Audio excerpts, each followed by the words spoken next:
Hello friends, theory of planets के एक fresh new episode में आपका बहुत स्वागत है। इस एपिसोड में हम देखेंगे प्लैनेट्स के कुछ फिजिकल मैट्रिक्स को। हम ये देखेंगे, हम बेसिकली दो चीज़ देखेंगे कि हमारे सोलर सिस्टम में जितने भी प्लैनेट्स हैं उनको सन के चारों तरफ रिवॉल्व करने में और अपने एक्सिस पे रोटेट करने में कितना समय लगता है और उनकी सन से कितने डिस्टेंस है। इसके अलावा हम देखेंगे कि हर प्लैनेट एक राशि में कितने समय तक समय व्यतीत करता है। ठीक है, ये फिजिकल पैरामीटर्स होते हैं हर ग्रह के, जिसकी जानकारी होना आवश्यक है, आपको पता होना चाहिए, क्योंकि जब आप कैलकुलेशन करेंगे अभी आगे चल के एस्ट्रोलॉजिकल कुछ, तो ये सारे डेटा आपकी बड़ी हेल्प करते हैं। ठीक है, तो चलिए शुरू करते हैं। सबसे पहले हम देखते हैं हर प्लैनेट्स का रिवॉल्यूशन, रोटेशन टाइम और सन से उनकी डिस्टेंस। सन की डिस्टेंस ये मिलियन किलोमीटर्स में है। ठीक है, तो सबसे पहले आता है आपका बुध ग्रह। बुध ग्रह सूर्य के चारों तरफ रिवॉल्व करने में, मतलब एक परिधि करने में उसको 88 दिन लगते हैं।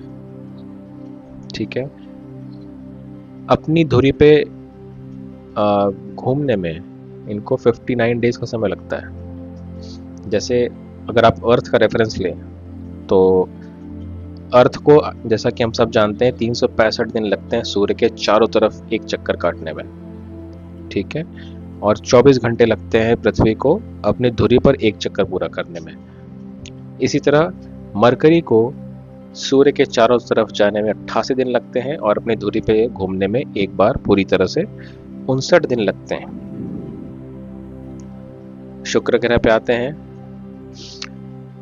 वीनस को 225 दिन लगते हैं सूर्य के चारों तरफ जाने में और रोटेशन करने में, इतना समय लगता है। मंगल ग्रह, अब देखिए जैसे जैसे डिस्टेंस बढ़ रही है, ये आपकी सूर्य से डिस्टेंस ऐसे ऊपर से नीचे बढ़ती जा रही है, तो रिवॉल्यूशन का टाइम देखिए कैसे ड्रास्टिकली इंप्रूव हो रहा है। सबसे नज़दीक है मरकरी, उसको सिर्फ और सिर्फ 88 दिन लगते हैं सूर्य के चारों तरफ जाने में। ये डिस्टेंस बढ़ता जा रहा है। देखिए वीनस को 225 दिन लग रहे हैं, अर्थ को 365, मंगल को 687 दिन लगते हैं। ठीक है, मतलब अर्थ से भी ज़्यादा, जो कि काफ़ी ऑब्वियस है, लगेगा ही। गुरु, बृहस्पति, जुपिटर, इनको 12 साल लगता है सूर्य की तरफ चारों तरफ जाने में।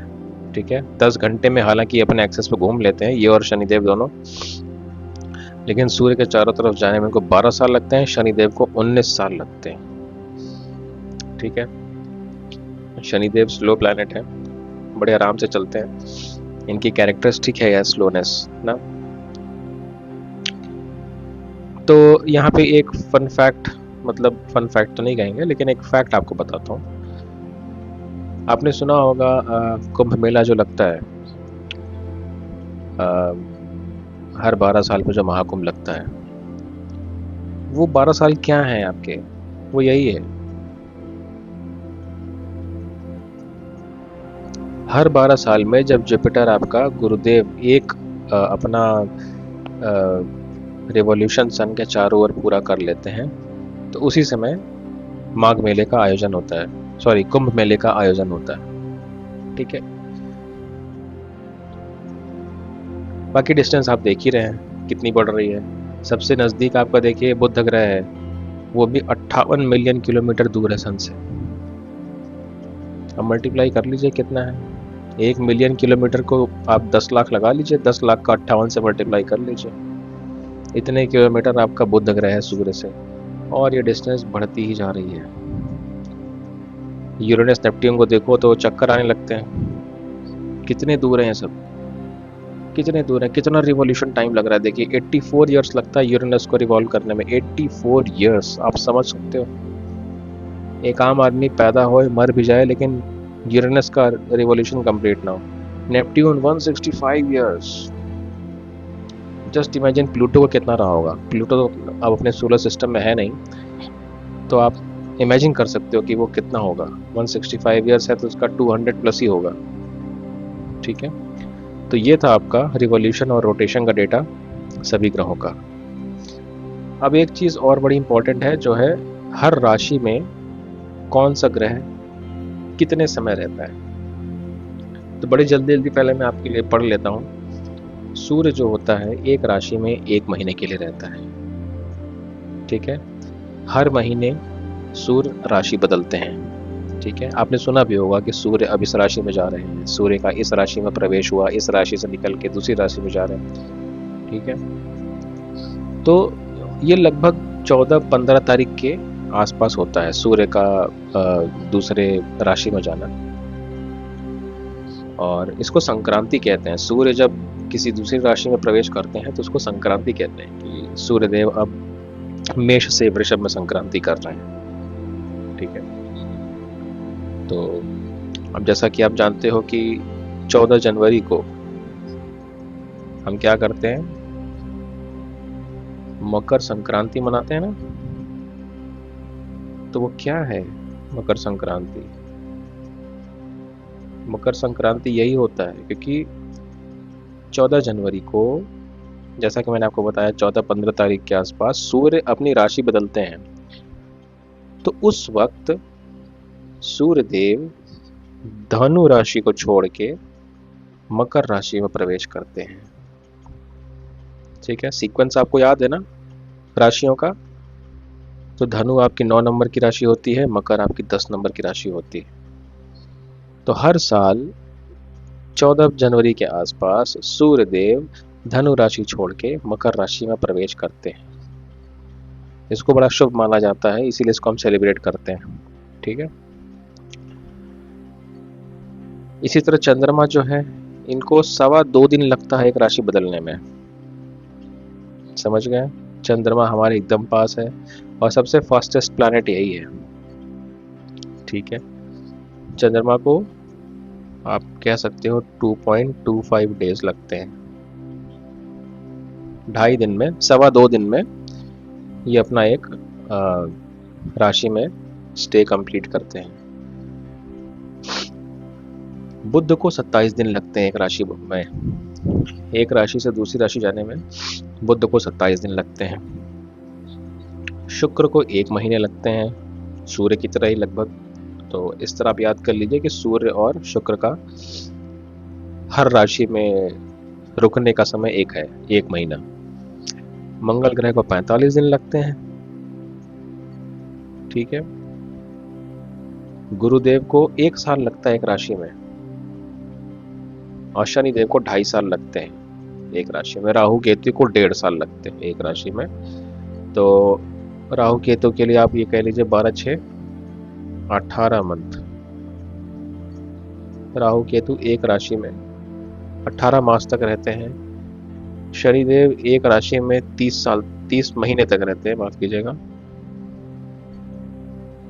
ठीक है, अब जैसा कि आप जानते हैं कि राशियों की संख्या क्या होती है, 12 राशियां होती हैं। तो जुपिटर एक राशि में 1 साल रहते हैं, तो 12 राशि 12 साल, इसीलिए उनको सूर्य का एक रिवॉल्यूशन करने में 12 साल लगता है। ठीक है, तो 12 राशियों में विचरण करने में गुरुदेव को 12 साल लगते हैं, तो एक राशि का विचरण करने में उनको 1 साल लगता है। ठीक है, ऐसे आप याद रख सकते हैं। शनिदेव को जैसे 30 महीने लगते हैं। ठीक है, अब इसको जब आप मल्टीप्लाई करेंगे 12 से, मेरे ख्याल से एक मिनट रुकिएगा। ठीक है, तो शनिदेव को एक राशि में 2.5 साल लगते हैं, और जिसको आप कहते हैं 30 महीने। शनिदेव को सूर्य के चारों तरफ जाने में 30 साल भी लगते हैं। ठीक है, जब वो एक राशि में 2.5 साल रहते हैं तो 12 राशि में कितने साल रहेंगे, 30 साल रहेंगे। तो शनिदेव को सूर्य का एक पूरा चक्कर काटने में 30 साल लग जाते हैं, और इसी को कहा जाता है शनि की ढैया। समझ रहे हैं? 2.5 साल का इनका स्टे एक राशि में होता है। जैसे अगर आप बहुत जल्दी अगर आपको हॉरोस्कोप के थ्रू अगर बताऊं मैं, तो ये होता है हॉरोस्कोप, आप जानते ही हैं। ठीक है, थोड़ा रफली बना रहा हूँ दोस्तों। तो कुछ ऐसा ही होता है। मान लीजिए आपकी ये तुला लग्न की है कुंडली, तो 7 नंबर लग्न में आ जाएगा। 8, 9, 10, 11, 12, 1, 2, 3, 4, 5, 6। मान लीजिए कोई तुला लग्न की ऐसी राशि है, तो प्लैनेट्स का ट्रैवल कैसे होता है? जैसे मान लीजिए अगर आपका सन यहाँ पे था, तो जब इनका राशि परिवर्तन होगा तो 7 से 8 में ऐसे प्रवेश करेंगे, 8 से 9 में जाएंगे हर महीने, क्योंकि उनको 1 महीना लगता है राशि परिवर्तन करने में। ठीक है, 9 से 10, 10 से 11, इस तरह वो ट्रैवल करते हैं। ठीक है, तो जितने भी हमारे प्लैनेट्स हैं वो हमारी कुंडली में ऐसे ट्रैवल करते हैं समय के साथ। अगर आपको इसमें इंटरेस्ट हो तो आप ग्रहों का ट्रांजिट देखिए। जैसे कोई भी ऐप आप डाउनलोड कर लीजिए, किसी की कुंडली बनाइए और उसमें आप ट्रांजिट में जाइए। ट्रांजिट मतलब गोचर। ये होता है लाइव मूवमेंट ऑफ प्लैनेट्स कि अभी करंटली प्लैनेट्स कहाँ हैं। ठीक है, तो अगर आप इसको ट्रेस करना चाहें तो जैसे चंद्रमा हमारा सबसे फास्टेस्ट प्लैनेट है, 2.25 दिन में अपनी राशि बदलता है। तो आप हर 2 दिन पे ट्रैक करिए, हर 2 दिन 3 दिन पे देखिए, तो आपको चंद्रमा कभी यहाँ दिखाई देगा, फिर तो 2.25 दिन बाद आप देखोगे तो आपको चंद्रमा इस राशि में दिखाई देगा, यहाँ दिखाई देगा। चंद्रमा बहुत जल्दी जल्दी अपनी राशियाँ बदलता है। राहु और केतु जो होते हैं, ठीक है, राहु और केतु की डायरेक्शन ठीक उल्टा होती है। सारे ग्रह एंटी क्लॉकवाइज चल रहे हैं तो राहु केतु ऐसे चलते हैं। ठीक है, राहु केतु जैसे उनको 18 महीने लगते हैं ना एक राशि में, तो हर 18 महीने पे वो राशि ऐसे चेंज करते हैं। ठीक है, इस दिशा में। तो आई होप इस लेसन से आपको कुछ सीखने को मिला होगा।